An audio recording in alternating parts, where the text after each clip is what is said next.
In the antebellum South, Isabel Whitmore faces an arranged marriage to a cruel man, while secretly teaching a slave named Samuel to read. When their forbidden connection blossoms into love, they must risk everything for freedom, and teaching slaves to read, was forbidden. She had been moved by his hunger for knowledge. Now, these stolen moments were the only times she felt truly alive. Samuel sat a respectful distance away as Isabel opened the book. His intelligence was evident in how quickly he learned. Sometimes she wondered what his life might have been in a different world. "You read first," she encouraged. "Show me what you remember from last time." Samuel took the book carefully, his fingers brushing against hers for just a moment.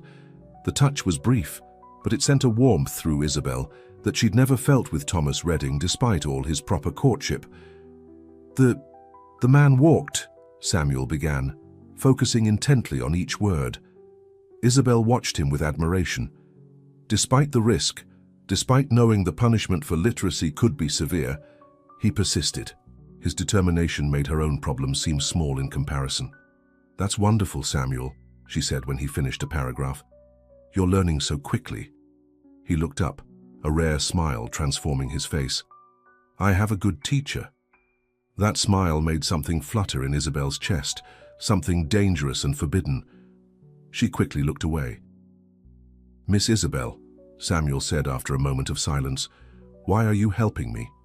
If your father found out—" Isabel met his eyes again. "Because it's wrong that you're not allowed to read.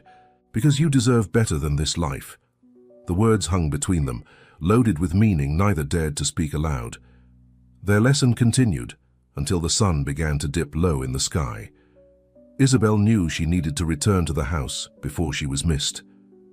"Same time tomorrow?" Samuel asked as she gathered her things. "I'll try," she promised. "The house is busy with wedding preparations, but I'll find a way." As Isabel walked back to the main house, she saw a carriage approaching. Her heart sank when she recognized it as Thomas Redding's. He wasn't expected until tomorrow. Thomas stepped out of the carriage, looking every bit the southern gentleman in his expensive suit. His blonde hair was perfectly combed, his face handsome in a cold sort of way. "Isabel," he called, smiling broadly. "There's my beautiful bride." She forced herself to smile as he approached and took her hands in his. "Thomas, what a surprise," she said. "We weren't expecting you until tomorrow." "I couldn't stay away," he replied, kissing her cheek. "Besides, I've brought you something." From his pocket, he produced a small box. Inside was a diamond necklace that must have cost a fortune. "It's beautiful," Isabel said, because it was what she was supposed to say. "Not as beautiful as you'll be wearing it at our wedding," Thomas said. He looked over her shoulder. "Were you walking the grounds alone? That's not safe, my dear. There are all sorts of dangers for a lady unaccompanied." His eyes settled on something behind her, and Isabel turned to see Samuel walking back toward the slave quarters, keeping his distance but clearly visible. "Has that boy been bothering you?" Thomas asked, his voice suddenly hard. "No, of course not," Isabel said quickly. "I was just getting some fresh air." Thomas frowned. "Your father should keep better control of his property. When we're married, I'll make sure you're properly protected." Isabel felt sick at his words, at the way he looked at Samuel as if he was something less than human. But she said nothing as Thomas led her back to the house, his hand firmly on her arm.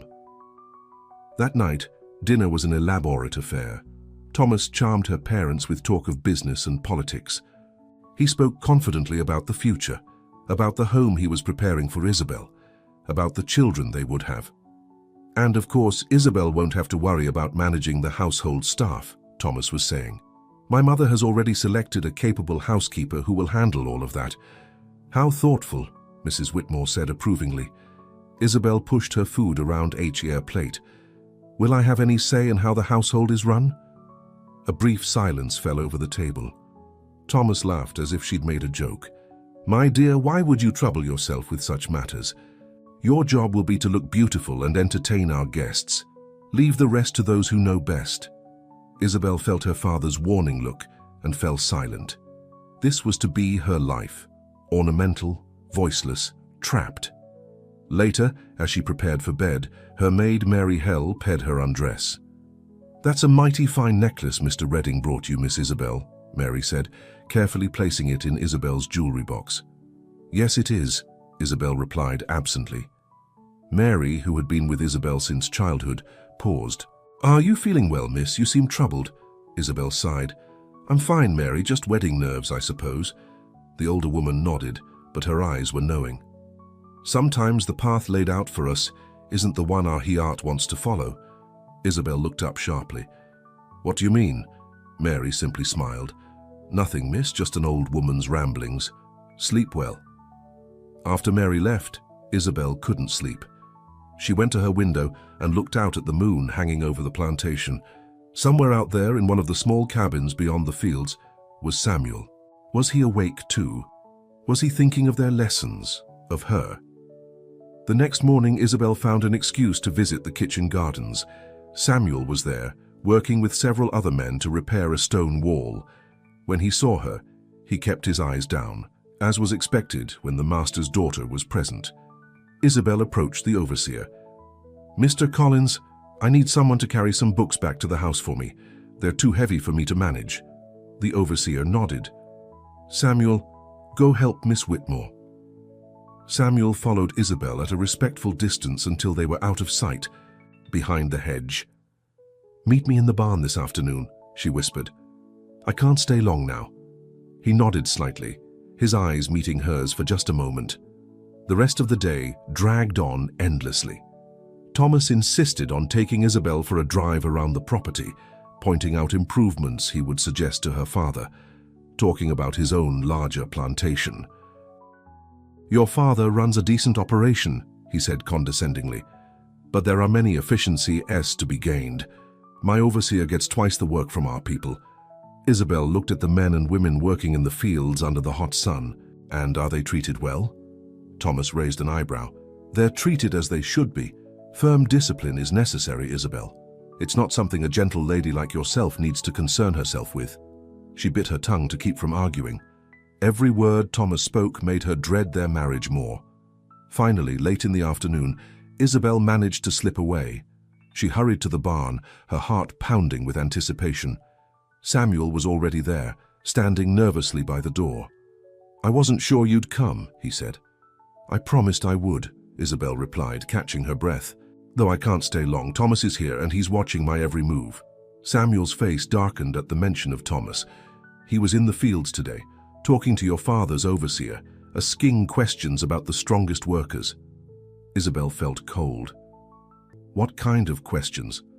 The kind that mean he's looking to buy? Samuel's eyes met hers. Miss Isabel, word is that after the wedding, he plans to take some of your father's people to his own plantation, including me. The news hit Isabel like a physical blow. No, he can't do that. He can, Samuel said quietly. And he will. Your father would never refuse his new son-in-law such a request. Isabel felt tears spring to her eyes. This is all wrong. All of it. Without thinking, she reached out and touched Samuel's arm. He stiffened, then slowly relaxed under her touch. I don't want to marry him, she whispered. I never have. Samuel looked at her, his eyes filled with an emotion he'd always kept carefully hidden. Then why are you? Because it's what's expected. It's what I'm supposed to do, Isabel's voice broke. We don't all get to see God. Who's our chains, Samuel? The moment the words left her mouth, she regretted them. How could she compare her gilded cage to his iron shackles? But Samuel didn't look offended. Instead, he gently, hesitantly, placed his hand over hers. Miss Isabel, he said softly, some chains can be broken. The touch of his hand on hers was like nothing she'd ever felt before. It was tender, respectful, yet it held a strength that made her feel both weak and powerful at once. How? She asked, barely able to speak. How do I break free of this life? Samuel's eyes bore into hers, deep and serious. I've been saving, planning. There are people who help folks like me get north. I'm leaving, Miss Isabel, soon. Isabel felt the world shift beneath her feet. You're running away? He nodded slowly. After what I heard today, I have no choice. If Mr. Redding takes me to his plantation, he didn't finish the sentence. He didn't need to. Thomas Redding's reputation for cruelty was well known. When? Isabel asked, her voice a whisper. 3 days from now, there's a man coming with a wagon. He'll hide me and take me to the first safe house. Samuel's eyes never left hers. I wanted to tell you goodbye and to thank you for the books, for seeing me as a person. Isabel felt tears rolling down her cheeks. The thought of never seeing Samuel again made her heart ache in a way she hadn't thought possible. What if, she started, then stopped, afraid of her own thoughts. What if what, Miss Isabel? She took a deep breath. What if I came with you? Samuel's eyes widened in shock. Miss Isabel, you don't know what you're saying. The journey is dangerous, and if we were caught... I know exactly what I'm saying, Isabel insisted, suddenly sure. This life, this marriage, it's not what I want. I'm just as trapped as you are, Samuel, in a different way, but trapped all the same. Samuel shook his head. Your family, your position, your safety, you'd be giving up everything. What good is safety in a life without choices, without... She couldn't say the word love, not yet, but it hung in the air between them. Samuel looked at her for a long moment, as if searching for something in her eyes. Then slowly, he took her hand and placed it over his heart. Isabel could feel its strong St. Edie beat beneath her palm. Run with me, he whispered, his voice low and urgent. Isabel felt something break free inside her, a lifetime of obedience, of silent compliance, of accepted limitations. In its place bloomed something wild and terrifying and wonderful. Before she could answer, they heard voices outside the barn. Samuel quickly stepped back, dropping her hand. Think about it, he said urgently. But be sure, Miss Isabel, once we go, there's no coming back. The barn door opened, and Thomas Redding stepped in, his face dark with suspicion. Isabel, what are you doing out here? His eyes shifted to Samuel, who had immediately adopted the posture of a servant, eyes down, hands at his sides. I was looking for a quiet place to think, Isabel said quickly. The house is so busy with wedding preparations. Thomas frowned. And you? He asked Samuel sharply. Checking on the horses, sir, Samuel replied evenly. Thomas didn't look convinced. Get back to your quarters, now. Samuel nodded and left without looking at Isabel. Thomas turned to her, his face softening slightly. Isabel, this isn't appropriate. A lady of your standing shouldn't be alone in barns, especially with workers around. I wasn't alone with him, Isabel lied. He just arrived to tend to the horses. Thomas offered his arm. Come back to the house. Your mother is looking for you. Here are decisions to be made about the flowers for the ceremony. Isabel took his arm, feeling like she was walking toward her own funeral rather than her wedding. But inside, beneath her fear and confusion, a spark had been lit.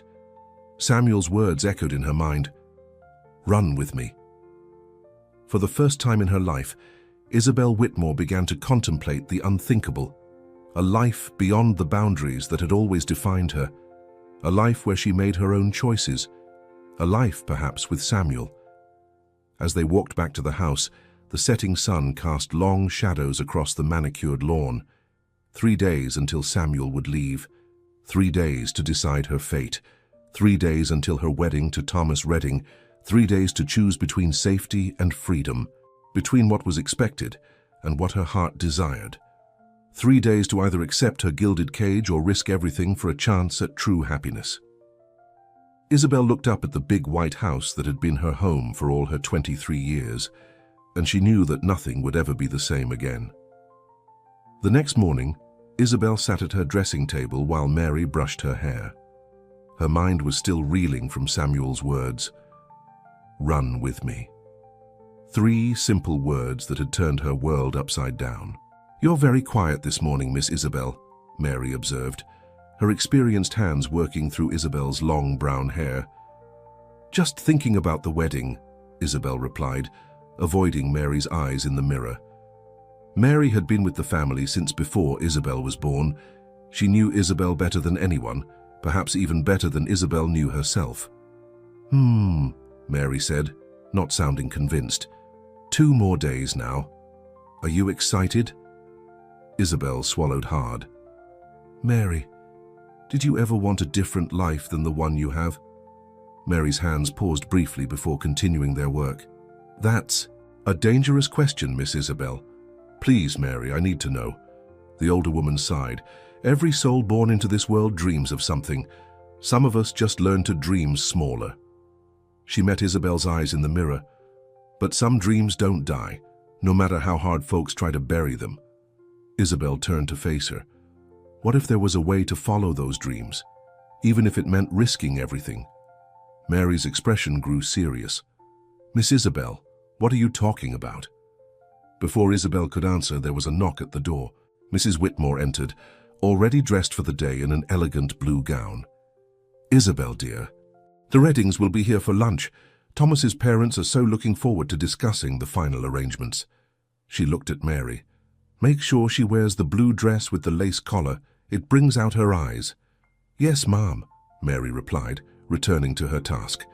Mrs. Whitmore surveyed her daughter with a critical eye. You look tired, Isabel. Did you not sleep well? You must look your best for the Reddings. I'm fine, Mother, Isabel said. Just we ding nerves. Mrs. Whitmore's expression softened slightly. It's natural to be nervous, dear, but Thomas is a fine match. Your father and I couldn't be happier with the arrangement. Arrangement, not marriage, not love. Arrangement, like a business deal, which is exactly what it was. I know, Mother, Isabel said, forcing a smile.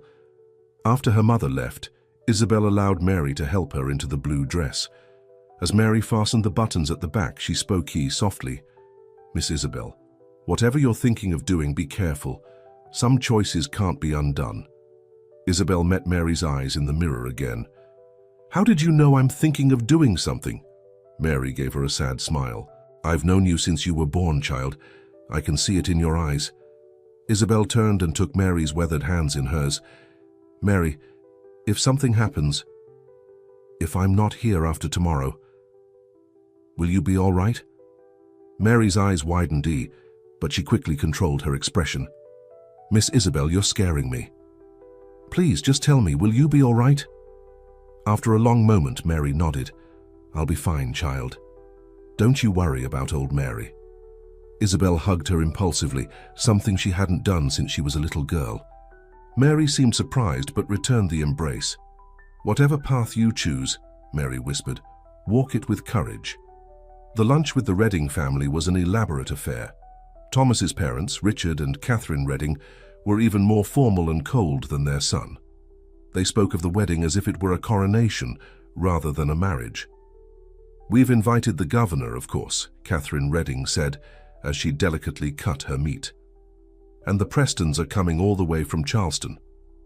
How wonderful, Mrs. Whitmore replied, clearly impressed. Isabel sat silently, pushing her food around her plate. Thomas, seated beside her, placed his hand on hers. You're very quiet today, my dear, he said. Are you feeling well? Just excited about our future, Isabel lied. Thomas smiled, pleased with her answer. Speaking of our future, Isabel, I've been discussing something with your father. As a wedding gift, he's agreed to transfer some of his workers to my plantation. Isabel's heart froze. Workers? Yes, Thomas continued, oblivious to her distress. I had my eye on a few of your father's people, strong, healthy specimens who will be valuable additions. Which ones? Isabel asked, trying to keep her voice steady. James Whitmore spoke up. Thomas has selected 5 men from the fields, strong backs who will serve him well. Including that tall one I saw yesterday, Thomas added. Samuel, I believe his name is. He looks like he could do the work of 2 men. Isabel felt the room spin around her. She graped at the edge of the table to steady herself. Isabel, her mother said sharply, are you ill? I need some air, Isabel said, rising from the table. Please excuse me. She hurried from the dining room, ignoring the concerned calls behind her. Once outside, she gulped in deep breaths of the warm air. Thomas was going to take Samuel. It wasn't just a possibility now, it was decided. Isabel walked blindly, not caring where her feet took her. She found herself near the old oak tree where she had played as a child. Leaning against its rough trunk, she finally let her tears fall. Miss Isabel. She looked up to see Samuel standing a few feet away, concern written on his face. He was carrying a large sack of feed toward the stables. "Are you all right?" he asked, glancing around to make sure they weren't observed. Isabel wiped her tears. "Thomas is going to take you. After the wedding. My father has already agreed." Samuel's face tightened, but he didn't look surprised. "I heard rumors. That's why I have to leave tomorrow night, not the next day like I planned." "Tomorrow?" Isabel felt panic rise in her chest. One day less to decide. Samuel nodded. "The man with the wagon is coming earlier than expected. It's now or never." He took a step closer, his voice dropping to a whisper. "Have you thought about what I asked?" Isabel looked into his eyes that had seen so much suffering, yet still held hope. "Yes," she whispered. "I've thought of nothing else." "And?" His voice was barely audible. Before she could answer, they heard someone calling Isabel's name. Thomas was looking for her. "Meet me tonight," Isabel said quickly, "at the barn, after everyone's asleep." Samuel nodded and quickly resumed his work, moving away just as Thomas came around the corner of the house. "Isabel, there you are," Thomas said, his handsome face showing concern that didn't reach his eyes. "Are you feeling better now?" "Yes, much better," Isabel said, forcing another smile. "The heat just got to me for a moment." Thomas took her arm possessively. "Mother and father are leaving. Come say goodbye." As they walked back to the house, Thomas began talking about their honeymoon trip to Charleston, about the parties they would attend, about the grand life they would lead. Isabel barely heard him. Her mind was filled with thoughts of Samuel, of freedom, of choice. The rest of the day passed in a blur of wedding preparations. Flowers arrived from Atlanta, and the house was filled with their sweet scent. Isabel's wedding dress was brought out for one final inspection, yards of white silk and lace that had cost a small fortune. "You'll be the most beautiful bride Georgia has ever seen," her mother said proudly, as Isabel stood still for the seamstress's final adjustments. Isabel looked at herself in the mirror and felt like she was staring at a stranger. The woman in white wasn't her, it was a doll, a perfect Southern belle about to take her proper place in society. As night fell, the house finally grew quiet. Isabel lay in her bed, fully dressed, listening to the sounds of the household settling down for the night. The grandfather clock in the hallway struck midnight, and she slipped out of bed. Moving silently, she took a small bag from under her bed. In it she had packed her mother's locket, a change of clothes, and all the money she had managed to save from her allowance over the years. It wasn't much, but it was something. She hesitated, then went to her jewelry box and took out the diamond necklace Thomas had given her. She didn't want anything from him, but they would need money where they were going. Guilt twisted in her stomach, but she added it to the bag. Isabel crept down the back stairs, avoiding the ones that creaked. The house was dark and silent. She slipped out through the kitchen door and into the night. The air was warm and heavy with the scent of magnolias. The moon cast enough light for her to find her way to the barn without a lantern. Her heart pounded so hard she was sure it would wake the entire plantation. Samuel was waiting inside, a small pack at his feet. When he saw her, relief washed over his face. "You came," he said softly. "I came," Isabel replied, suddenly afraid and exhilarated all at once. Samuel took a step toward her. "Are you sure about this, Miss Isabel? There's no going back once we leave."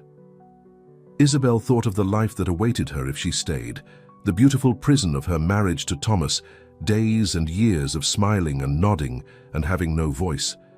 And she thought of Samuel being taken away, of never seeing him again, of knowing he was suffering under Thomas's cruel ownership. "I've never been more sure of anything," she said firmly. "And please, from now on, just Isabel. Not Miss Isabel, just Isabel." The smile that lit up Samuel's face was like the sun breaking through clouds. "Isabel," he said, as if testing the name on his tongue. "When do we leave?" she asked. "An hour before dawn," Samuel replied. "The wagon will meet us at the creek crossing 1/2 a mile from here. We need to be ready." Isabel nodded, then remembered something. "Samuel, can you read a map?" "Yes, thanks to you," he said. Isabel reached into her bag and pulled out a folded piece of paper. "I took this from my father's study. It shows the roads north." Samuel opened it carefully, studying it in the dim light filtering through the barn walls. "This will help," he said. "I know the first safe house is near Atlanta. From there, we followed the Underground Railroad north. Underground Railroad? Isabel had heard whispers of it, but knew little. It's not really a railroad, Samuel explained. It's a network of people, white and colored both, who help slaves escape to the north. They have safe houses where we can hide during the day, and guides who help us travel at night. Isabel tried to imagine it. Traveling by night, hiding by day, always afraid of being caught. How long will it take to reach the north? Weeks, maybe months, Samuel said honestly, and every step of the way will be dangerous. Isabel felt fear rising in her again, but she pushed it down. We'll make it, she said with more confidence than she felt. Samuel looked at her with wonder in his eyes. Why are you doing this?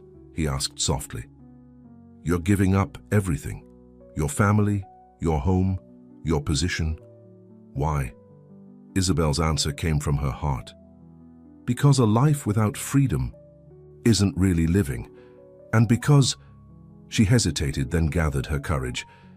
Because when I'm with you, I feel like myself. Not someone's daughter or fiancée, just Isabel. Samuel reached out slowly and took her hand.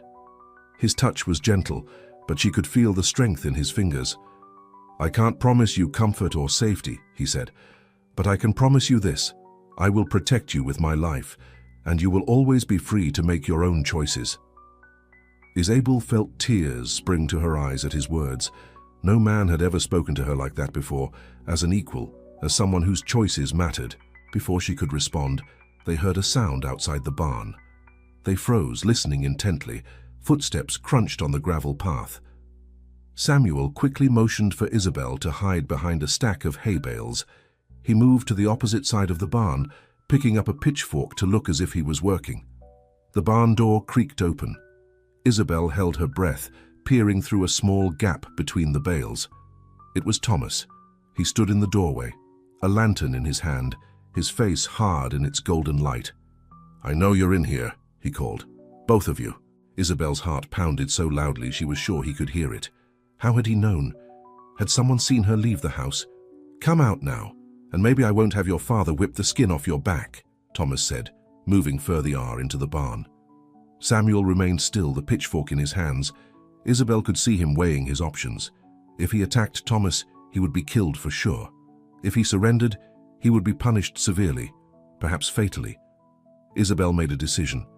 She stepped out from behind the hay bales.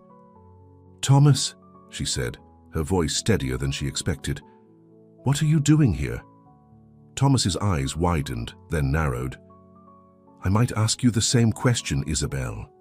What are you doing in a barn in the middle of the night? His gaze shifted to Samuel, who still stood in the shadows. With him. I couldn't sleep, Isabel said quickly. I was nervous about the wedding. I came out for some air and saw a light in the barn. Thomas didn't look convinced. In your day dress? With a bag? He pointed to the small bag she had forgotten on the floor. Isabel's mind raced. I was bringing some things to Mary, old clothes for her grandchildren. At midnight? Thomas stepped closer to her. Do you think I'm a fool, Isabel?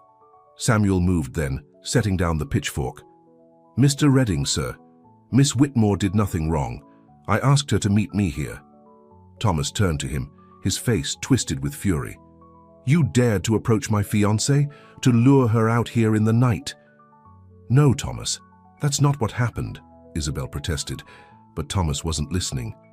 I knew there was something going on when I saw you two yesterday, Thomas snarled. I had one of my men watch the house tonight. When he saw Isabel sneaking out, he came to get me. Isabel felt cold fear wash over her. Thomas, please listen. No, you listen. Thomas cut her off. You are going to go back to the house now. We will say nothing of this to your parents. The wedding will proceed as planned, and this... He gestured dismissively at Samuel. This piece of RTY will be dealt with. Samuel's eyes met Isabel's, and she could see the resignation in them. He had known the risks all along. No, Isabel said, surprising both men. I'm not going back. Thomas stared at her. What did you say? Isabel took a deep breath. I said no. I'm not marrying you, Thomas. I'm leaving. Thomas laughed, a harsh sound in the quiet barn. Leaving? With him? He pointed at Samuel. Have you lost your mind? He's a slave, Isabel. My property, as of today. Your father signed the papers this afternoon. Isabel felt as if she'd been struck. What? That's right, Thomas said with cruel satisfaction. I didn't want to wait until after the wedding. He's mine now, and I intend to teach him what happens to slaves who don't know their place. Isabel looked at Samuel, who stood tall despite Thomas's words. Their eyes met, and in that moment a silent understanding passed between them. They had run out of time. Samuel moved first, quick as lightning. He grabbed the lantern from Thomas's hand and threw it against the far wall of the barn, where it shattered. The flames caught on the dry hay, and within seconds, fire began to spread. Thomas lunged for Samuel, but Isabel stepped between them. In the confusion, Samuel grabbed her hand. "Run!" he shouted, pulling her toward the back door of the barn. Thomas recovered quickly. "Stop them!" he yelled, but there was no one to hear him over the growing roar of the fire. Isabel and Samuel burst out of the barn into the night. Behind them, Thomas emerged, coughing from the smoke but still in pursuit. "Help!" he shouted. "Runaways! Fire!" Lights began to appear in the windows of the main house and the overseer's cabin. The alarm bell started to ring, its urgent clanging cutting through the night. "This way," Samuel said, pulling Isabel toward the woods. "We can't go to the creek crossing now. We'll have to find another way." Isabel ran beside him, her skirts hampering her movement, but her fear giving her speed. Behind them, she could hear shouts and the barking of dogs as the plantation came awake. They reached the edge of the woods and Samuel paused, looking back at the burning barn. The fire had grown, lighting up the night sky with an orange glow. "I never meant for that to happen," he said, regret in his voice. "It doesn't matter now," Isabel replied, breathing hard. "We have to keep going." Samuel nodded, and they plunged into the darkness of the trees. Isabel had never been this deep in the woods before. Branches scratched at her face and arms, and roots tried to trip her feet, but she kept moving, following Samuel's sure steps. They ran for what seemed like hours, but was probably only minutes. Finally, Samuel slowed, listening intently. The sounds of pursuit had faded, but they could still hear dogs barking in the distance. "They'll use the dogs to track us," Samuel said grimly. "We need to throw them off our scent."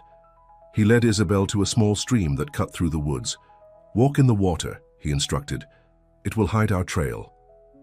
The water was cold despite the warm night, soaking Isabel's shoes and the hem of her dress. They waded upstream, moving as quickly as they could on the slippery rocks. "Where are we going?" Isabel asked, her teeth beginning to chatter from cold and fear. "There's an old hunting cabin about 2 miles from here," Samuel replied. "We can hide there until tomorrow night, then we'll try to find the man with the wagon." Isabel nodded, too tired to speak. The reality of what they had done was beginning to sink in. She had left everything behind, her family, her home, her entire world. And for what? A dangerous journey with no certain end, with a man she barely knew yet somehow trusted with her life. As if reading her thoughts, Samuel spoke softly. "It's not too late, Isabel.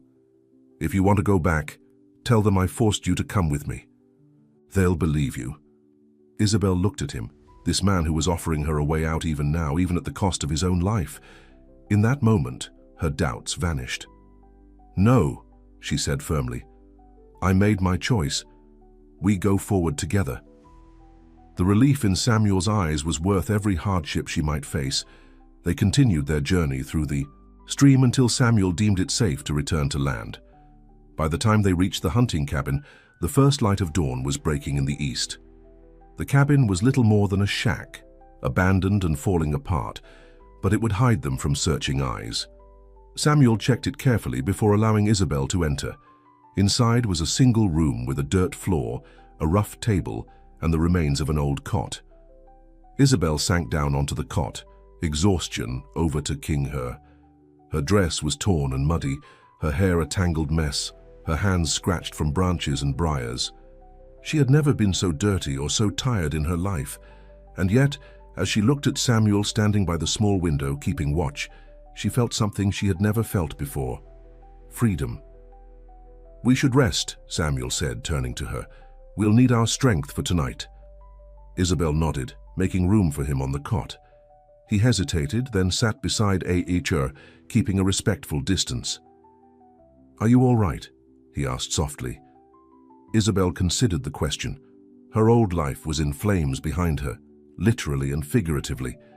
She was a fugitive, running with a man her society considered property. Everything she had been raised to believe was turned upside down. "Yes," she said, surprising herself with the truth of it. "I'm all right." Samuel smiled, that rare, transformative smile that changed his entire face. "Get some sleep," he said. "I'll keep watch." Isabel was too tired to argue. She lay down on the hard cot and closed her eyes. Despite everything, sleep came quickly. She woke to Samuel's hand on her shoulder, gently shaking her awake. The light in the cabin had changed. It was late afternoon. "We need to be ready to move soon," he said. "I think I heard horses earlier." Isabel sat up quickly, fear returning. "Are they close?" "I don't think so," Samuel said, "but we can't stay here much longer." He handed her a handful of berries he had gathered while she slept. It wasn't much, but Isabel was grateful for anything. They ate in silence, both lost in their own thoughts. As the sun began to set, Samuel checked outside again. "It's getting dark enough to travel. We need to head west, away from the plantation. There's a town about 10 miles from here where we might find help." Isabel stood, wincing at her sorry muscles. "I'm ready." Just as they were about to leave, they heard the unmistakable sound of horses approaching. Samuel quickly pulled Isabel away from the window. "Someone's coming," he whispered.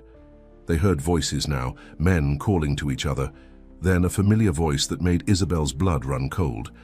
"Check that old cabin," Thomas Redding ordered, "and be quick about it." Samuel looked around frantically for a weapon, for an escape route, for anything. There was a small window at the back of the cabin, barely big enough for Isabel to fit through. "Go," he urged her, pointing to the window. "I'll hold them off." Isabel shook her head. "No, I won't leave you." "You must," Samuel insisted.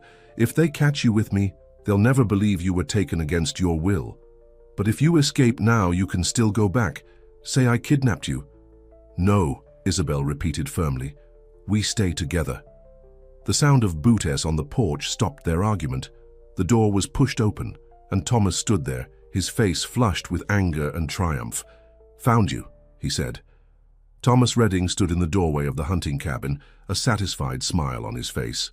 Behind him were 2 men holding rifles, and Isabel could hear dogs barking outside.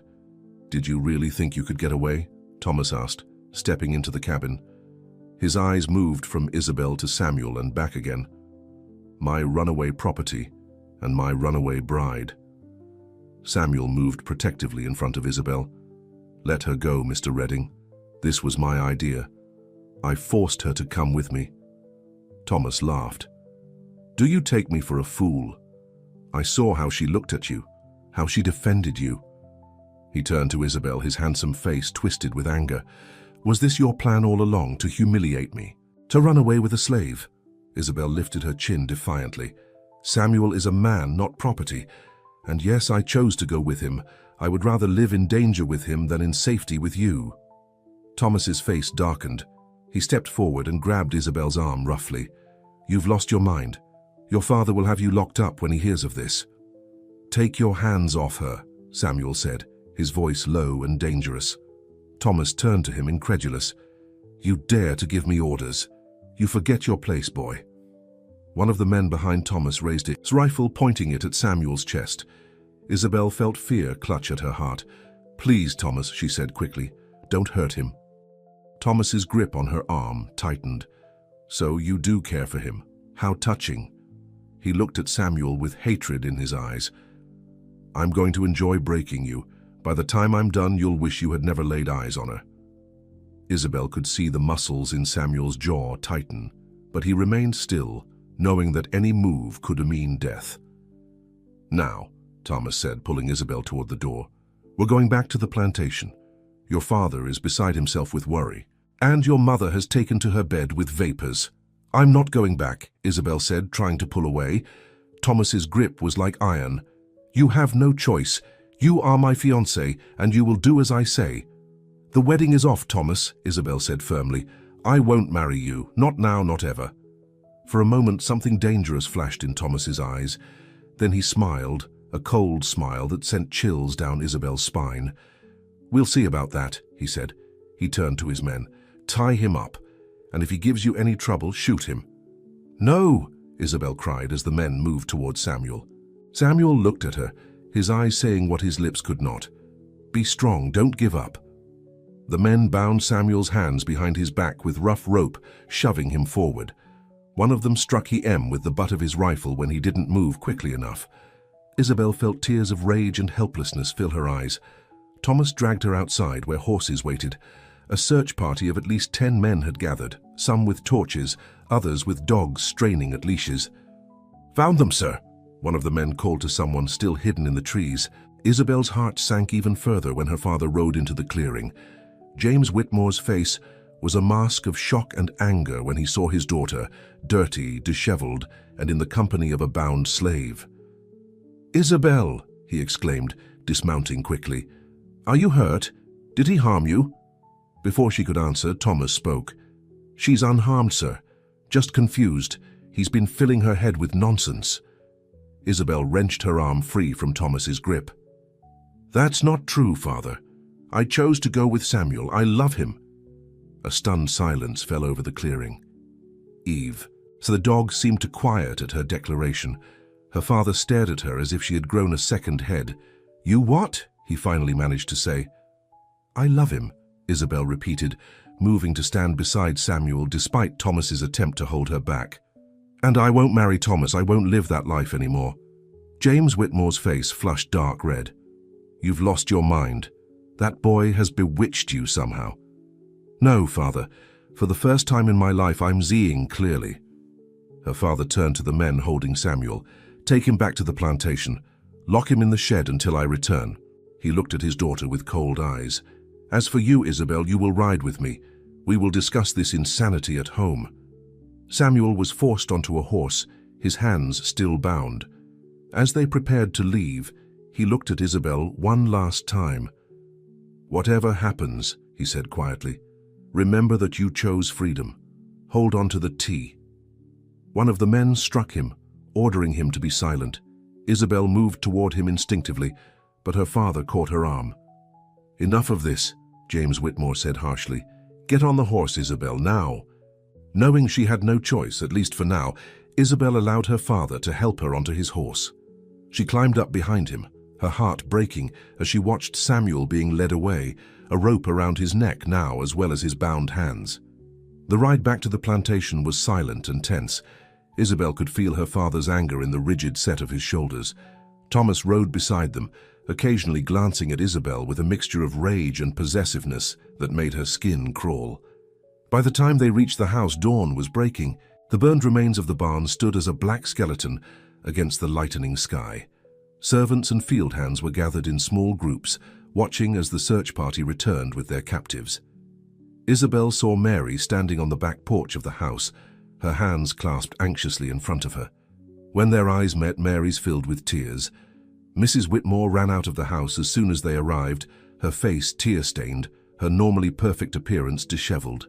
"Isabel, oh my darling girl," she cried, hurrying toward them as James Whitmore helped Isabel down from the horse. Isabel submitted to her mother's embrace, feeling nothing but a hollow emptiness inside. Over her mother's shoulder, she watched as Samuel was dragged toward the tool shed at the edge of the yard, a sturdy structure with no windows and a heavy door. "Get her inside," her father ordered her mother. "Clean her up and keep her in her room. I'll deal with this mess." Mrs. Whitmore nodded, pulling Isabel toward the house. "Come, dear, you must be exhausted." What a terrible ordeal you've been through. Isabel allowed herself to be led inside, knowing that resistance now would only make things worse for Samuel. She needed to think, to plan. Mary followed them upstairs to Isabel's room. Mrs. Whitmore fussed around, ordering a bath to be prepared, clean clothes to be laid out. "That animal," she said, referring to Samuel, "to think he would dare to take you. Your father will see him severely punished, I assure you." "Mother, he didn't take me," Isabel said wearily. "I went willingly." Mrs. Whitmore stared at her daughter. Isabel, you cannot say such things. Think of your reputation, of our family name. I don't care about any of that anymore, Isabel replied. Her mother looked as if she might faint. It's the shock, she said, more to herself than to Isabel. You're not thinking clearly. After you've rested and had something to eat, you'll come to your senses. Mary had remained silent, but Isabel could see the understanding in her eyes. Mrs. Whitmore noticed the maid watching and frowned. Mary, prepare Miss Isabel's bath. And bring up some broth from the kitchen. She needs nourishment. Yes, ma'am, Mary replied, curtsying before leaving the room.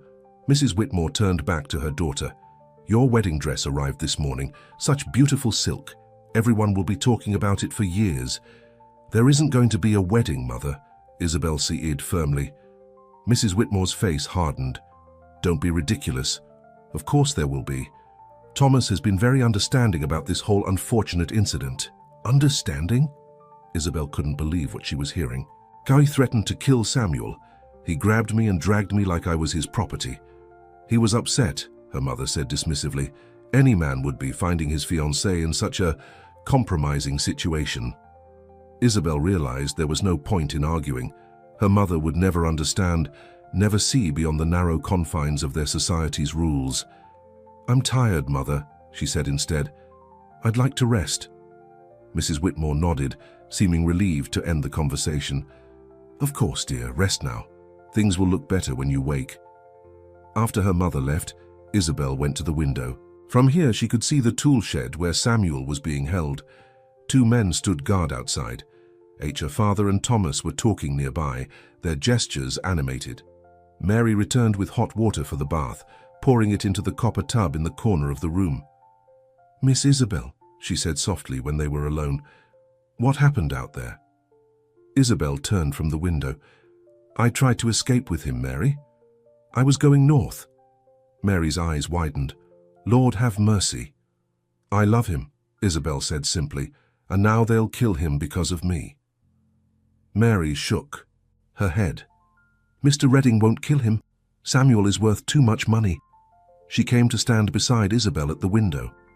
But what he might do could be worse than death. Isabel felt sick at the thought. I have to help him, Mary. I have to get him out of here. Mary looked at her sadly. How, child? They've got men watching him day and night, and they'll be watching you too, you can be sure of that. I don't know yet, Isabel admitted, but I'll find a way. Mary sighed. Miss Isabel, sometimes we have to accept the life we're given, not the one we want. Isabel turned to her, determination in her eyes. No, Mary, that's what they want us to believe. But Samuel showed me there's always a choice. Always. Mary studied her for a long moment, then nodded slowly. You really do love him, don't you? With all my heart, Isabel replied.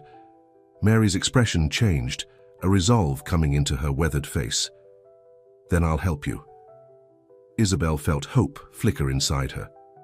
You will? Yes, Mary said firmly. But first, you need to bathe and rest. Your father will want to speak with you later, and you need your wits about you. Isabel nodded, allowing Mary to help her undress. The warm bath was soothing to her aching muscles, but it couldn't wash away her fear for Samuel. After her bath, she ate a little of the broth Mary brought, then lay down on her bed. Despite her war-wry, exhaustion pulled her into a deep sleep. She woke to the sound of raised voices downstairs. The light coming through her window told her it was late afternoon. She had slept for hours. Isabel got up quickly, pressing her ear to her bedroom door. She could hear her father's angry voice, though she couldn't make out the words. Then Thomas's voice, equally angry. There was a soft knock at her door. Isabel stepped back as it opened to reveal Mary. Your Faye there wants to see you downstairs, the older woman said. Mr. Redding is there too. Isabel nodded, smoothing down her clean dress. What's happening, Mary? What are they arguing about? Mary's face was grim. The wedding. Mr. Redding still wants to marry you, but he has conditions now. Isabel felt a chill.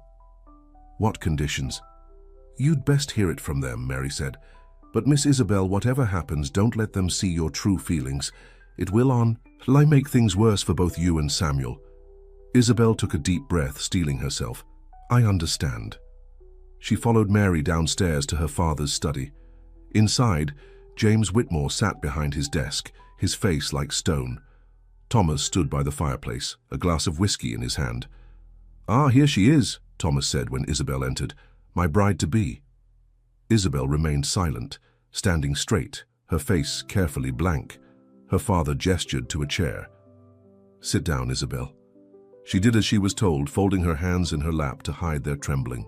"Thomas and I have been discussing the situation," James Whitmore began. "Despite your tough behavior, he is still willing to marry you." Isabel opened her mouth to protest, but her father held up a hand to silence her. "However," he continued, "there will be changes to the arrangements.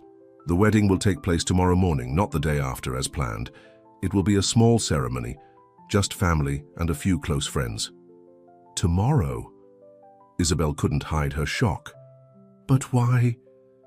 "To avoid scandal," Thomas cut in smoothly. "The sooner we're married, the easier it will be to contain the rumors that are already starting to spread." Isabel looked from her father to Thomas. "And if I refuse?" James Whitmore's face darkened. "You will not refuse. You will do your duty to this family." "And what about Samuel?" Isabel asked, trying to keep her voice steady. Thomas smiled coldly. "Ah, yes, your friend. He poses a problem, doesn't he?" "What do you mean?" Isabel asked, fear gripping her heart. "Well, I can hardly keep him at my plantation now, can I? Not after what's happened between you two." Isabel looked at her father. "What is he saying?" James Whitmore wouldn't meet her eyes. "Thomas has decided to sell Samuel to a plantation in Louisiana." Isabel felt as if all the air had been sucked from the room. Louisiana was infamous for its brutal sugar plantations. Few slaves survived more than a few years there. "No," she whispered. "You can't." "I can, and I will," Thomas said firmly. "Unless..." Isabel looked up at him. "Unless what?" "Unless you agree to marry me tomorrow without protest, and unless you swear never to try to contact him again." It was blackmail, pure and simple. Isabel's mind raced, trying to find a way out. "How do I know you'll keep your word?" she asked. "How do I know you won't sell him anyway?" Thomas smiled. "You don't. You'll just have to trust me." Isabel wanted to scream, to rage, to tell them both exactly what she thought of their cruel bargain. But Mary's warning echoed in he left the threat hanging. "May I go now?" Isabel asked, her voice remarkably calm considering the storm inside her. James Whitmore nodded. "Stay in your room. Your mother will bring up some dinner later." Isabel rose, her legs feeling weak beneath her. She left the study with as much dignity as she could muster, but once she was in the hallway, she had to lean against the wall to keep from collapsing. Mary appeared at her side, helping her back upstairs. "What did they say?" she asked once they were safely in Isabel's room. Isabel told her about the ultimatum. Mary's face grew more troubled with each word. "They're monsters," Isabel concluded, pacing the room. "Both of them." "What will you do?" Mary asked. Isabel stopped pacing. "I need to see Samuel. I need to talk to him." Mary shook her head. "That's impossible. They've got men watching the shed day and night." "Then I need to get a message to him," Isabel insisted. "Mary, please, you must know someone who can help." Mary was silent for a long moment, her face conflicted. Finally, she nodded. "My gran. Decent Eli, he helps in the stables. He might be able to get close enough." Hope surged in Isabel's heart. "Can you find him? Tell him I need to get a message to Samuel." "I'll try," Mary promised. "But Miss Isabel, be careful. If they catch you trying to communicate with him..." "I know," Isabel said grimly, "but I have to try." Mary left, and Isabel sat down at her small writing desk. She took out a piece of paper and began to write, pouring her heart onto the page. When she was done, she folded it carefully and waited. And an hour later, Mary returned with a young boy of about 12, Eli, her grandson. The child looked nervous but determined. "Eli has agreed to help," Mary said, "but you must understand the risk he's taking." Isabel nodded, kneeling down to the boy's level. "Eli, I can't thank you enough. This is very brave of you." The boy straightened his shoulders. Grandma Mary says you're trying to help Samuel. He taught me to whittle last summer. He's my friend. Isabel felt tears spring to her eyes. He's my friend too. Can you get this to him? She held out the folded paper. Eli nodded.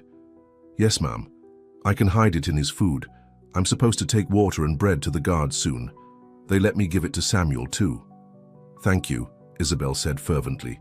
Thank you so much. After Eli left with the note, Isabel paced her room anxiously. Would he be able to deliver it? Would Samuel understand what she was trying to tell him? The hours crawled by. Isabel refused dinner when her mother brought it, claiming she wasn't feeling well. Mrs. Whitmore fussed and worried but eventually left her alone. As night fell, Isabel watched from her window as torches were lit around the tool shed.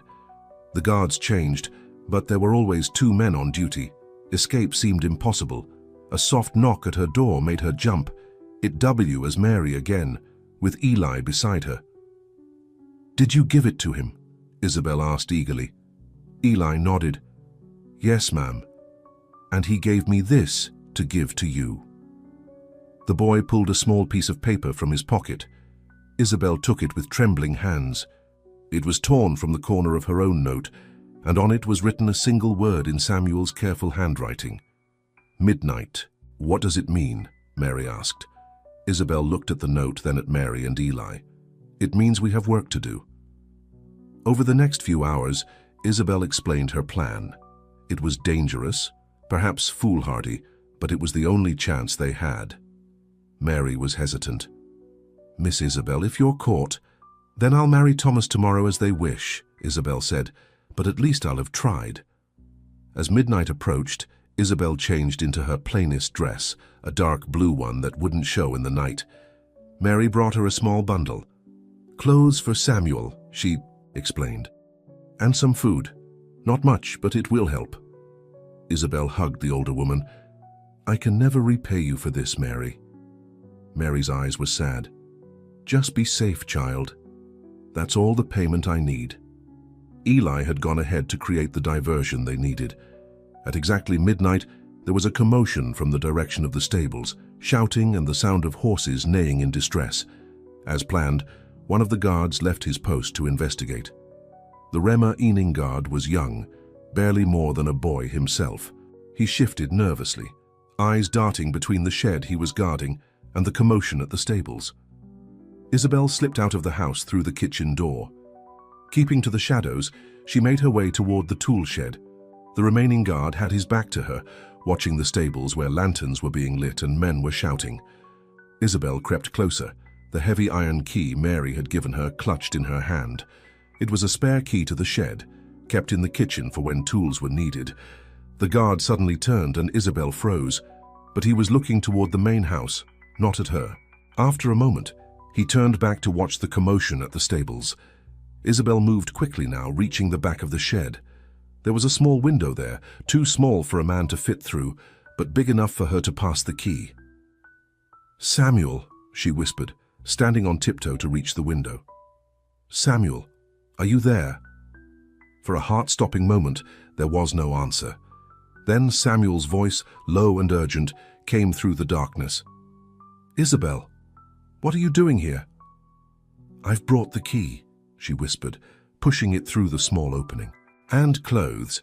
There's a diversion at the stables, but it won't last long.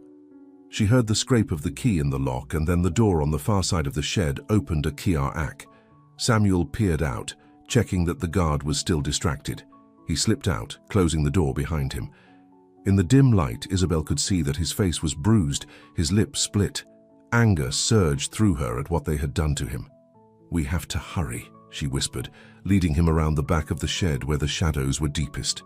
Samuel quickly changed into the clothes Mary had provided, plain work clothes that wouldn't stand out.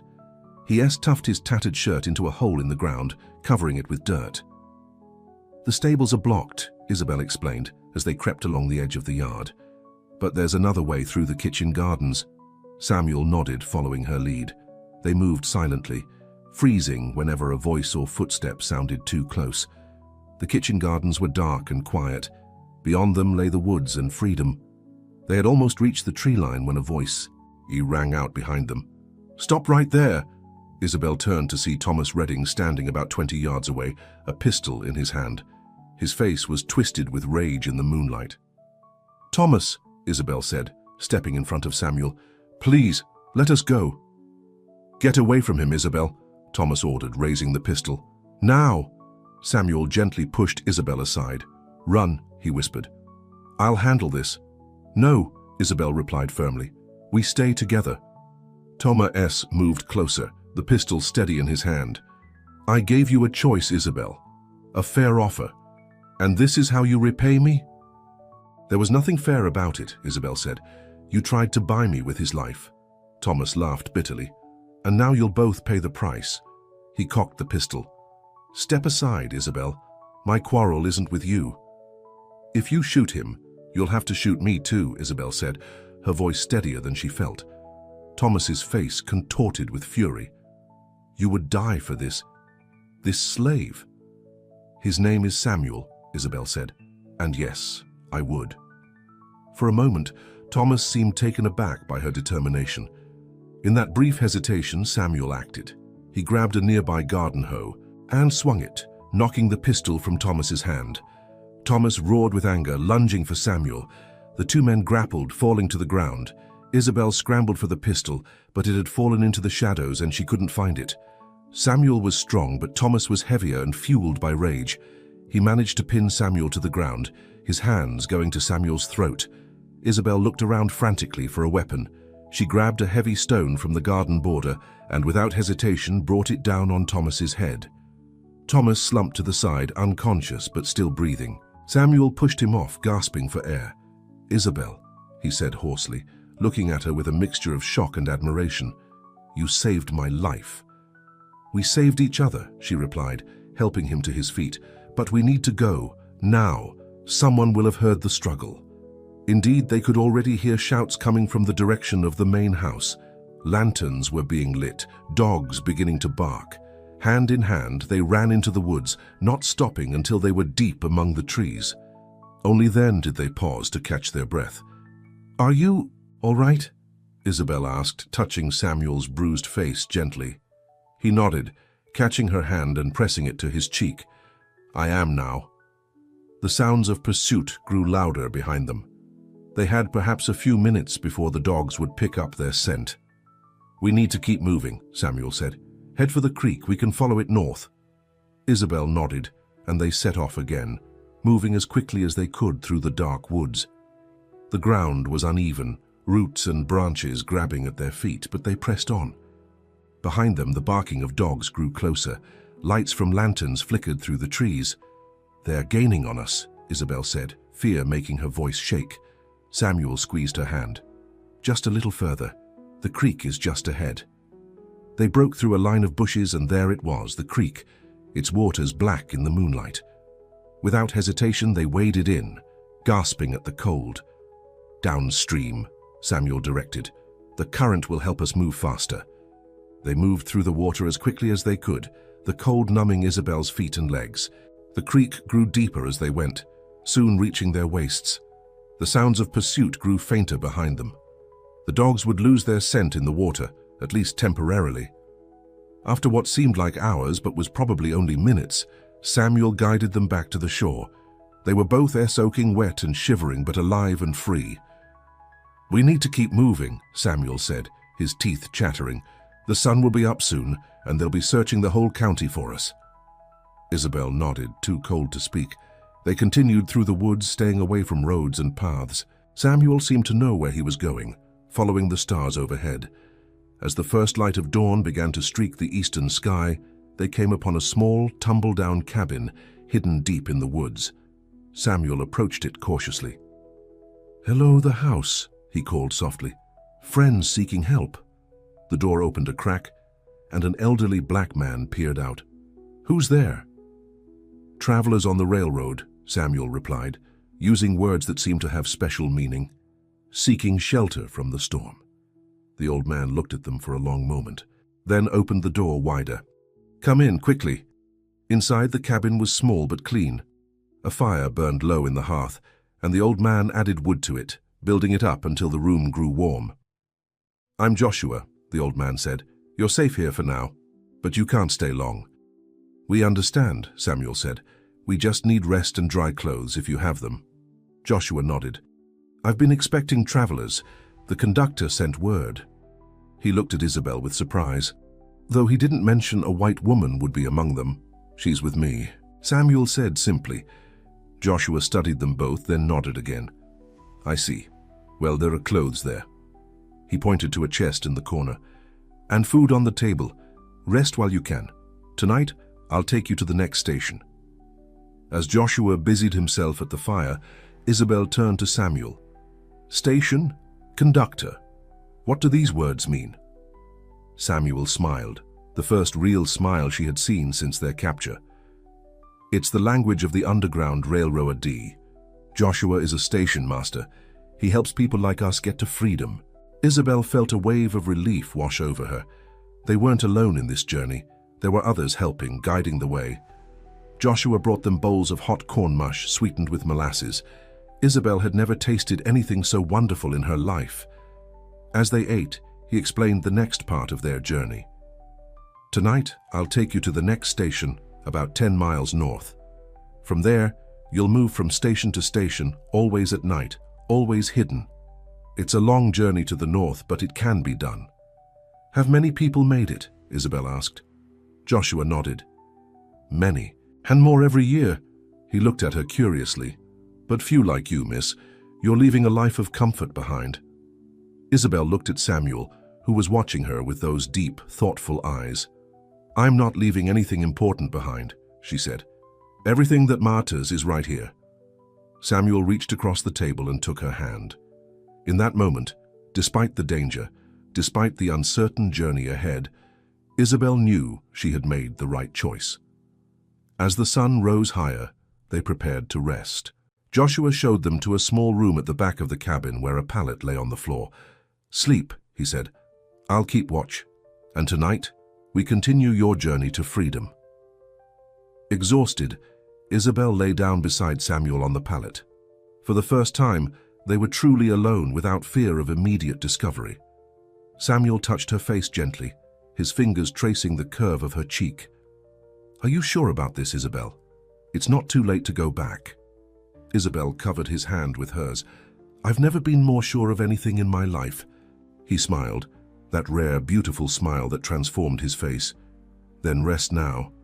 We have a long journey ahead. As Isabel drifted towards sleep, her head on Samuel's shoulder, she felt a peace she had never known before. Whatever hardships lay ahead, whatever dangers they might face, they would face them together. And for the first time in her life, Isabel Whitmore was truly free. For the next 3 weeks, Isabel and Samuel traveled the Underground Railroad. Each night, they moved from one safe house to another, guided by people, both black and white, who risked everything to help them reach free. Dom. Their journey was fraught with danger. Twice they narrowly escaped slave catchers with dogs. Once they hid for 2 days in a secret room beneath a barn while men with rifles searched the property. Isabel's feet were blistered, her hands rough from work she had never done before. But she never complained. This hardship was her choice, and she embraced it fully. Samuel remained by her side, protective and gentle. At night, they often slept side by side for warmth and comfort, but he always maintained a respectful distance. Their feelings for each other grew stronger with each passing day, but both knew that safety must come first. They crossed into Ohio on a moonless night, ferried across the Ohio River by a gruff ferryman who asked no questions. On the northern shore, a white Quaker woman named Ruth met them with a wagon covered in hay. "Lie beneath this," she instructed, "and do not make a sound until I tell you it is safe." They did as they were told, the scratchy hay covering them completely. The wagon bumped along country roads for what seemed like hours. Finally it stopped, and Ruth's voice called softly, "You can come out now, you're safe here." Isabel emerged from the hay, coughing and brushing straws from her hair. Samuel helped her down from the wagon. They stood before a small farmhouse, simple but well kept. Smoke curled from the chimney, and warm light glowed from the windows. "This is our home," Ruth explained. "My husband William and I help people like you. You can stay here until you decide where to go next." Inside, William, a tall man with kind eyes and a grey beard, welcomed them with hot food and clean clothes. For the first time in weeks, Isabel and Samuel ate at a proper table, slept in real beds, and didn't fear being discovered in the night. "How far north are we going?" Isabel asked Samuel the next morning as they sat on the porch of the farmhouse, watching the sunrise. Samuel looked thoughtful. "Some go all the way to Canada. The slave catchers can't follow there." Isabel nodded. "Then that's where we'll go." William overheard their conversation as he came to join them on the porch. "Canada is still a long journey from here," he cautioned, "and winter is coming. The roads will be difficult." "We've come this far," Isabel said firmly.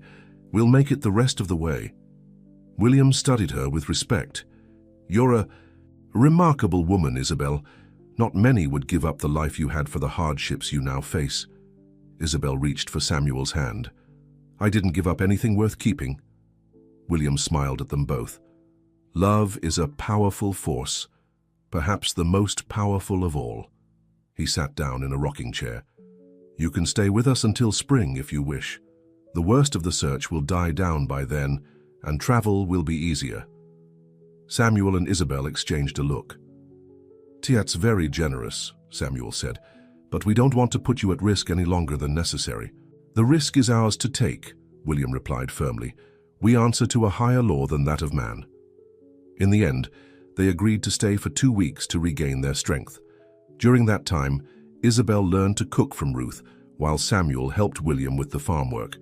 They lived as part of the family, sharing meals and stories around the fire in the evening G's. One night, as they sat together after dinner, Ruth asked the question that had been on her mind since they arrived. "How did you two meet? It's not often we see a white woman and a black man traveling together." Isabel looked at Samuel, a smile playing on her lips. "He taught me how to read," she said. Ruth looked confused. "Taught you to read? But surely you knew how already." "No," Samuel corrected gently. "She taught me to read, in secret, on the plantation." Isabel nodded. "We would meet in the old barn. I would bring books and we would read together. That's how it started." "But it became much more," Samuel added, his eyes never leaving Isabel's face. "She saw me as a person when everyone else saw property. She gave me hope when I had none. And he showed me what freedom really means," Isabel said softly. "Not just freedom from chains, but freedom to choose, to love, to live honestly." Ruth wiped a tear from her eye. "That's a beautiful story." William cleared his throat, clearly moved as well. "But the story isn't over yet. You still have a long journey ahead. And you still have choices to make," Ruth added. "Have you thought about where you'll settle? What you'll do?" Isabel and Samuel looked at each other. They hadn't discussed these practical matters, focused as they had been on simply surviving. "I have some education," Samuel said slowly. "I can read and write better than most, thanks to Isabel. Perhaps I could teach others." "And I could help," Isabel added. "I've always loved books, loved learning." William nodded thoughtfully. "There are communities in Canada where that would be possible. Places where people like you can live in relative peace." The conversation continued late into the night, talking of possibilities, of futures that had seemed impossible just weeks ago. When they finally went to bed, Isabel felt something she hadn't felt in a long time, hope for tomorrow. The 2 weeks with William and Ruth passed quickly. They had been planning to leave on a Monday, but on Sunday evening, a neighbor arrived with troubling news. "Slave catchers," the man said breathlessly after being hurried into the house. "About 10 miles south, they're showing a poster with descriptions of 2 runaways, a tall black man and a white woman, offering a hug a reward." Isabel felt her blood run cold. Thomas must have put up the reward. He wouldn't give up easily, not after the humiliation she had caused him. "We need to leave tonight," Samuel said, already on his feet. "We've stayed too long already." William raised a hand. "Wait. Rushing off in the dark without a plan is dangerous. Let me think." Ruth had already begun packing food into a bag. "The Palmer settlement is 3 days' journey north. There'll be Safay there until they can continue to Canada." William nodded. "I'll take them in the wagon, but not by the main roads. We'll go through the forest trails." Within an hour they were ready. Ruth hugged Isabel tightly. God go with you, my dear. You have more courage than most men I know. Thank you, Isabel whispered, tears in her eyes, for everything. The wagon was loaded with supplies, and William took the reins. Samuel and Isabel sat in the back, covered once again with blankets and hay, just in case they were stopped. They traveled through the night, the wagon bouncing over rough forest tracks that barely deserved to be called roads. By dawn they were exhausted, but had covered considerable distance. William found a sheltered clearing deep in the woods where they could rest for a few hours. "We'll continue at dusk," he said. "It's safer to travel at night." As they ate a cold breakfast, Isabel noticed Samuel seemed troubled. "What is it?" she asked, when William had gone to check on the horses. Samuel sighed. "I've been thinking about what lies ahead. About us." Isabel felt a flutter of anxiety. "What about us?" "Isabel, you've given up everything to come with me. Your family, your home, your position in society. And for what? A life of hardship and uncertainty." She took his hand firmly in hers. "For freedom. For love. Isn't that enough?" Samuel looked at her with such tenderness that it made her heart ache. "It's everything. But I worry about the future. What kind of life can I give you? We can't even be legally married in most places." "I don't need a piece of paper to tell me who I love," Isabel said fiercely. "And as for the future, we'll build it together, one day at a time." Samuel touched her cheek gently. "You amaze me, Isabel Whitmore, every single day." They continued their journey that evening, moving steadily northward. The next day passed without incident, but as night fell again, William became increasingly nervous. "Something's not right," he muttered, peering into the darkness ahead. "It's too quiet."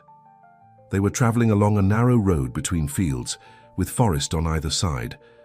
Suddenly, lanterns flared in the darkness ahead. Men on horseback emerged from the trees, blocking the road. "Keep down," William hissed to Isabel and Samuel, who were already huddled beneath the blankets in the wagon bed. A harsh voice called out, "Halt in the name of the law!" William stopped the wagon, his face grim. Isabel peered through a small gap in the blankets. Her heart nearly stopped when she recognized one of the men on horseback, Thomas Redding. "I'm just a farmer heading home," William called, his voice steady despite the danger. Thomas rode forward, his face illuminated by the lantern he held. "We are looking for fugitives, a runaway slave and a white woman traveling with him." He held up a poster, and Isabel could see her own face staring back. "Have you seen them?" "No, sir," William replied calmly. "Haven't seen anyone matching that description." Thomas's eyes narrowed suspiciously. "Mind if we search your wagon, just to be sure?" "I'd rather you didn't," William said. "I'm in a hurry to get home to my wife." Thomas smiled coldly. "This won't take long." He nodded to his men. "Check the wagon." Isabel and Samuel pressed themselves flat against the wooden floor of the wagon, the blankets and hay their only concealment. Isabel could hear footsteps approaching, the creak of the wagon as someone climbed up. Samuel's hand found hers in the darkness, squeezing it tightly. If they were discovered now after coming so far. The blankets were suddenly ripped away, and harsh lantern light flooded over them. Thomas's triumphant face appeared above them. "Well, well," he said, his voice dripping with satisfaction. "What do we have here?" Isabel and Samuel were dragged from the wagon. William tried to intervene but was struck down by one of Thomas's men. "You're breaking the law, Redding," William said, blood trickling from his lip. "We're in a free state now." Thomas laughed. "The Fugitive Slave Act says otherwise, old man. I have every right to reclaim my pro se." "Bertie," he looked at Isabel, his eyes cold. "Both pieces of my property." Isabel stood tall despite her fear. "I am not your property, Thomas. I never was." Thomas's face darkened with anger. "You humiliated me, left me at the altar, chose a slave over me." He grabbed her arm roughly. "You'll pay for that, Isabel, I promise you." Samuel lunged forward, but two men held him back. "Don't touch her," he growled. Thomas turned to him with contempt. "You don't give the orders here, boy. In fact, you won't be giving orders ever again. There's a special place waiting for you back in Georgia, the deepest hole I could find. Isabel struggled against Thomas's grip. "Let him go. Your quarrel is with me, not him." "Oh, it's with both of you," Thomas replied. "But don't worry. You'll have plenty of time to regret your choices on the journey back." The men began to bind Samuel's hands. Isabel looked around desperately for a way to escape, but they were surrounded. William lay on the ground, dazed from the blow. Just as all seemed lost, a shot rang out in the darkness. One of Thomas's men cried out, clutching his arm. More shots followed, and men appeared from the trees, at least a dozen of them, both black and white, armed with rifles. "Let them go," a voice commanded from the darkness. Thomas's head whipped around, trying to locate the source of the voice. "Who's there?" "Show yourself!" A tall black man stepped into the light, his rifle aimed steadily at Thomas. "My name is John Parker. These people are under my protection now." Isabel had heard of John Parker, a former slave who had bought his own freedom and now helped others escape to the north. He was known for his daring rescues and his refusal to let any fugitive be recaptured once they reached Ohio. Thomas sneered. "You're outnumbered, Parker." John Parker smiled Grimalwhy. "Count again." More men and women emerged from the trees, all armed, all determined. Thomas's men shifted nervously, realizing they were now the ones outnumbered. "This is illegal," Thomas protested, but his voice had lost some of its confidence. "The law is on my side." "Maybe in Georgia," Parker replied, "but up here we answer to a higher law. Now I'll say it one more time, let them go." For a tense moment no one moved. Then one of Thomas's men low-read his weapon. "I didn't sign up for a war, Redding, there's too many of them." Thomas looked around, seeing his men's resolve weakening. With a curse, he shoved Isabel away from him. "This isn't over," he snarled. Parker's people quickly moved to surround Isabel and Samuel, while keeping their weapons trained on Thomas and his men. "It is over," Parker said firmly. "Go back to Georgia, Redding. There's nothing for you here." With a final murderous glare at Isabel and Samuel, Thomas mounted his horse. "This isn't the end," he promised. "I'll find you again." "No, you won't," Parker replied, "because if you ever come north of the Ohio River again, you won't live to return home. That's my promise to you." Thomas hesitated, looking as if he might argue further. Then, with a jerk of his head to his remaining men, he turned his horse and rode away into the darkness. Isabel collapsed against Samuel, her legs suddenly too weak to support her. He held her tightly, his own body trembling with the aftermath of fear and relief. "Are you all right?" he asked, his voice thick with emotion. She nodded against his chest. "I am now." John Parker approached them, concern on his face. "We need to move quickly. They might come back with reinforcements." William had gotten to his feet, dabbing at his bleeding lip. "Thank you, John. Your timing was perfect." Parker nodded. "We got word that slave catchers were in the area. When you didn't arrive at the checkpoint, I feared the worst." He turned to Isabel and Samuel. "You're the couple everyone's talking about. The plantation girl and the slave who ran away together." Isabel looked up at him in surprise. "People are talking about us." Parker smiled. "Your story has traveled faster than you have. It gives people hope." Within minutes they were on the move again, this time with Pa Arker and his group as escorts. They traveled through the night, taking back roads and forest paths that didn't appear on any map. By dawn they reached a small settlement hidden in a wooded valley. Simple cabins dotted the landscape, smoke rising from chimneys in the early morning light. Children played in the yards, and women hung laundry while men worked in small garden plots. "Welcome to New Hope," Parker said. "Everyone here is either a former slave or someone who helps them. You'll be safe until you're ready to continue to Canada." Isabel looked around in wonder. Here were people living freely, building lives together regardless of color. It was everything she and Samuel had dreamed of. They were given a small cabin of their own, one room with a bed, a table, and a fireplace. It wasn't much, but to Isabel, it was more precious than the grand mansion she had left behind. "What do you think?" Samuel asked, as they stood in the doorway of their new home. Isabel turned to him, her heart full. "I think it's perfect." That evening, the community gathered for a celebration to welcome them. Food was shared, music played, and stories exchanged. Isabel found herself surrounded by women who were eager to hear her story and share their own. "You really left a plantation to be with him?" one young woman asked, her eyes wide with wonder. Isabel smiled, watching Samuel across the room where he was deep in conversation with John Parker. "I left a prison to find freedom. Samuel showed me the way." Later, as the celebration wound down, John Parker approached them. "I've been talking with Samuel about your plans," he said. "He tells me you both can read and write." Isabel nodded. "Yes, we can." "We need teachers here," Parker said. "Most of the adults never had a chance to learn, and they want better for their children." Samuel looked at Isabel, a question in his eyes. She smiled, understanding immediately. "We'd be honored to teach," she said. Parker nodded, pleased. "Good. You can start tomorrow." He paused, then added, "There's something else. The Reverend is here tonight. If you were wanting to make things official between you two, he could perform a ceremony." Isabel felt her heart skip a beat. She looked at Samuel, who seemed equally surprised. "Would that be possible?" Samuel asked. "I mean, legally." Parker shrugged. "Legal by whose laws? By the laws of this community, yes, by the laws of the state. Well, those laws don't recognize much about us anyway. But here, among people who matter, it would be real." After Parker left them to think about it, Samuel took Isabel's hands in his. "I never dared to hope for this," he said softly.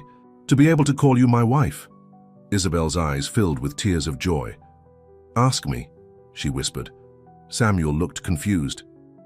"Ask you what?" "Ask me properly," Isabel said with a smile.